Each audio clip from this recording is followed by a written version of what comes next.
I seek to learn and share with you my own journey and path of learning and understanding on the level 1am. The interpretation and views are my own. The Prophet, On Love by Kahlil Gibran. On Love is perhaps the most iconic and soul-stirring chapter in the Prophet, and rightly so. It delivers a radical, reverent, and raw truth about what love truly is. Gibran elevates love from emotion to initiation, from sentiment to sacred suffering and transformation. Then said Al-Mitra, Speak to us of love, and he raised his head and looked upon the people, and there fell a stillness upon them. And with a great voice he said, When love beckons to you, follow him, though his ways are hard and steep. And when his wings enfold you, yield to him, though the sword hidden among his pinions may wound you. And when he speaks to you, believe in him, though his voice may shatter your dreams as the north winds lays waste the garden. For even as love crowns you, so shall he crucify you. Even as he is for your growth, so is he for your pruning. Even as he ascends to your height and caresses your tenderest branches that quiver in the sun, so shall he descend to your roots and shake them in their clinging to the earth. Like sheaves of corn he gathers you unto himself. He threshes you to make you naked. He shifts you to free you from your husks. He grinds you to whiteness. He kneads you until you are pliant, and then he assigns you to his sacred fire, that you may become sacred bread for God's sacred feast. All these things shall love do unto you, that you may know the secrets of your heart, and in that knowledge become a fragment of life's heart. But if you fear you would seek only love's peace and love's pleasure, then it is better for you that you cover your nakedness and pass out of love's threshing floor, into the seasonless world where you shall laugh, but not all of your laughter, and weep, but not all of your tears. Love gives naught but itself and takes naught but from itself. Love possesses not, nor would it be possessed, for love is sufficient unto love. When you love, you should not say, God is in my heart, but rather, I am in the heart of God, and think not you can direct the course of love, for love, if it finds you worthy, directs your course. Love has no other desire but to fulfill itself. But if you love and must needs have desires, let these be your desires, to melt and be like a running brook that sings its melody to the night. To know the pain of too much tenderness. To be wounded by your own understanding of love, and bleed willingly and joyfully. To wake at dawn with a winged heart and give thanks for another day of loving. To rest at the noon hour and meditate love's ecstasy. To return home at eventide with gratitude, and then to sleep with a prayer for the beloved in your heart and a song upon your lips. Let's explore this passage in depth, symbolically, philosophically, and psychologically. On love, philosophical and psychological analysis. 1. Love as a divine force, not a human possession. When love beckons to you, follow him, though his ways are hard and steep. Love gives naught but itself and takes naught but from itself. Philosopher's lens, love is not romantic idealism. It is divine will, cosmic intelligence, and transformative fire. Love is not owned or controlled, it's a force that claims us, often uncomfortably.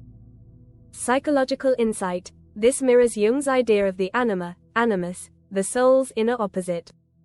When we fall in love, we project the ideal onto another, not realizing we are being initiated into deeper knowledge of ourselves.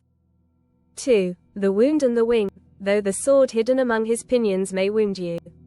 The sword among the feathers is one of Gibran's most potent images. Love, like a divine bird, may carry beauty, elevation, and pain. Philosophically, this reveals love's paradox. Its embrace may wound because it exposes our defenses, illusions, and desires.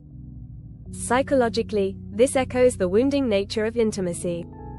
Real love disarms ego.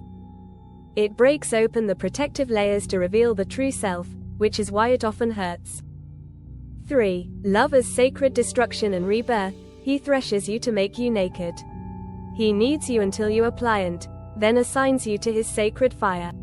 This section is the spiritual crucible of love. These are metaphors of initiation rites, threshing, grinding, fire, all processes of purification and transformation. Philosopher's view, love is not meant to coddle. It's meant to elevate, and that often requires suffering. Psychological view, these lines symbolize ego death and shadow work. Love removes illusions, confronts attachments, and demands emotional authenticity. Only through such trials do we truly know ourselves. 4. If you fear, leave the threshing floor, but if you fear and would seek only love's peace and love's pleasure, then pass out of love's threshing floor. This is Gibran's challenge to comfort seekers. If we seek only the soft side of love, we will live half lives, laughing, but not all of our laughter, weeping, but not all of our tears.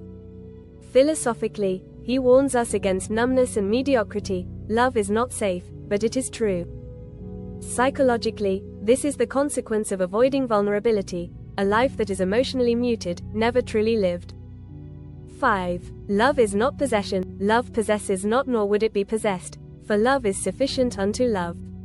Spiritual truth, this is pure non-attachment, rooted in Sufi, Christian mystic, and Vedantic wisdom. To possess love is to diminish it. Psychological lens, possessiveness in love often stems from fear, insecurity, or the desire for control. Gibran urges us towards secure, expansive love, where both people remain whole. 6. God is in my heart, versus, I am in the heart of God. When you love, you should not say, God is in my heart, but rather, I am in the heart of God. This subtle shift reveals a mystical surrender. Rather than internalizing love as mine, Gibran flips it, we are held within love's greater presence. It echoes panentheism, that all things exist within God, not apart from it. 7. Love directs the course. Think not you can direct the course of love, for love, if it finds you worthy, directs your course. Gibran frames love as a cosmic intelligence, not merely a feeling, but a guide, a force that shapes destiny. In depth psychology, this is akin to the self-regulating function of the psyche. Love pulls us toward integration, even if the conscious mind resists.